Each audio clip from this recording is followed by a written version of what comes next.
आज का जो टॉप लूजर है टेक महिंद्रा। नंबर्स ऐसे तो ठीक ठाक ही दिख रहे थे, फिर उसके बावजूद भी स्टॉक गिरा क्यों? कौन कॉल में ऐसा क्या हुआ जिसकी वजह से stock 3.5%? My God, stock of the day जो बाय कह रहे थे आप। कुशल बताइए क्या हुआ है कौन कॉल में टेक महिंद्रा? बिल्कुल sir, numbers on the face of it across the board देखेंगे तो अच्छे दिख रहे हैं। सबको यही एक्सपेक्ट करके चल रहे थे, जितना अनुमान था उससे बेहतर है। तो एक्सपेक्टेशंस यही थी कि आज अच्छा परफॉर्म करेगा, पर कहीं ना कहीं जो कॉन कॉल रही थी वहां पर आपको क्लियर कट दबाव देखने को मिल रहा था, क्योंकि यहाँ पर माफ कीजिए, मैनेजमेंट ने ये हाईलाइट किया है कि आगे चलकर जो मैक्रो इकोनॉमिक स्थिति होने वाली है उससे थोड़े समय के लिए चिंता बनी रह सकती है। तो एक बड़ा कंसर्न ये बताते हुए नजर आ रहे हैं, और ये कंसर्न ऐसे ही नहीं है, ये एविडेंट भी है, क्योंकि अगर आप हेडकाउंट देखेंगे तो वो 4.2% तक गिरता हुआ दिखा है क्वार्टर ऑन क्वार्टर बेसिस पर। वो भी इंपॉर्टेंट नहीं है, इंपॉर्टेंट ये है कि कितने हेडकाउंट कम हुए हैं।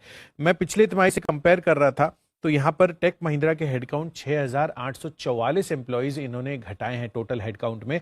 जबकि अगर आप टीसीएस से कंपेयर करेंगे तो वहां पर भी एक चिंता का विषय आपको याद होगा बना था कि करीबन 2200 एम्प्लॉइज वहां पर भी क्वार्टर ऑन क्वार्टर बेसिस पर हेडकाउंट कम होते हुए दिखे थे।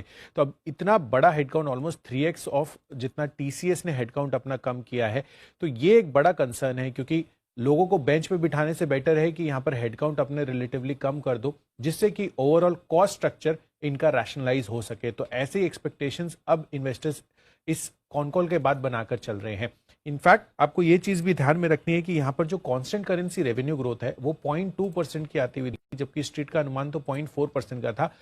एंड उसके साथ साथ पीयर ग्रुप कंपैरिजन करेंगे तो टीसीएस और इन्फोसिस जैसी कंपनियों ने लगभग 2.4% और साथ ही 2.2% के कांस्टेंट करेंसी रेवेन्यू ग्रोथ दी है। तो इतने बड़े बेस पर, जबकि अगर आप टेक महिंद्रा को कंपैरिजन करेंगे तो 5th या 6th लार्जेस्ट आईटी कंपनी आती है। तो रेवेन्यू मार्केट कैप के लिहाज से इतने बड़े बेस पर अगर बड़ी कंपनियां 2.4% की कांस्टेंट करेंसी रेवेन्यू ग्रोथ दे रही हैं, उसके मुकाबले ये केवल 0.2% की ग्रोथ दे रही है, तो ये एक ऑब्वियसली चिंता का विषय ये भी बनता है।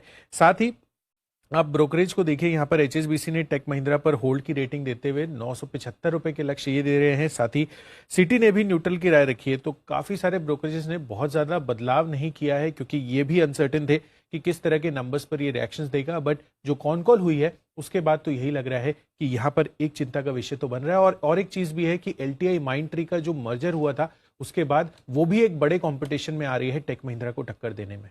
ओके, तो ये है आपके लिए टेक महिंद्रा में कौन कॉल के बाद लोग थोड़े निराश होते हुए दिख रहे हैं। एक गाइडेंस में कोई खास मजबूती वाला माहौल दिख नहीं रहा। दूसरा, जितने लोग कम किए उनकी वजह से मार्जिन थोड़े से बढ़कर आए, तो लोग कम करके मार्जिन बढ़ाने में ज्यादा किसी को मजा दिख नहीं पसंद आ रहा। एग्जैक्टली। तो ये है नतीजों में विस्तार से घुसने का फायदा।